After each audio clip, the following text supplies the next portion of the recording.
Ինչն է ուշագրավ։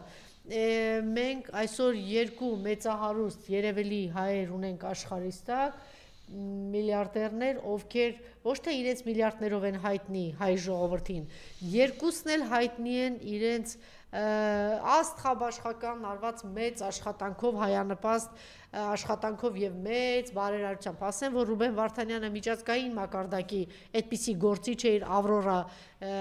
հիշում եք, մրցանակաբաշխությամբ, որ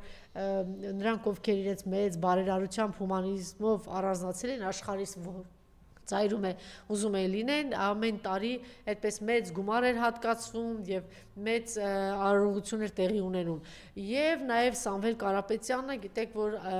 շարունակում է մնալ ամենամեծ բարերարը, որտեղ ամենամեծ բարեգործություն արել է ինքը եւ Արցախի Հանրապետությունում եւ Հայաստանի Հանրապետությունում։ Շատ կարեւոր բան է եղել։ Այսօր այս երկու անձանց ուժերը, ուժեղ Հայաստանը եւ ապրելու երկիրը միացել են իրար։ Մենք ինչպես տեսնում ենք, այսպես ինչքան էլ թշնամին չցանկանա, պարոն Նահապետյան, այնուամենայնիվ այդ միավորումները մենք տեսնում ենք, որ կայանում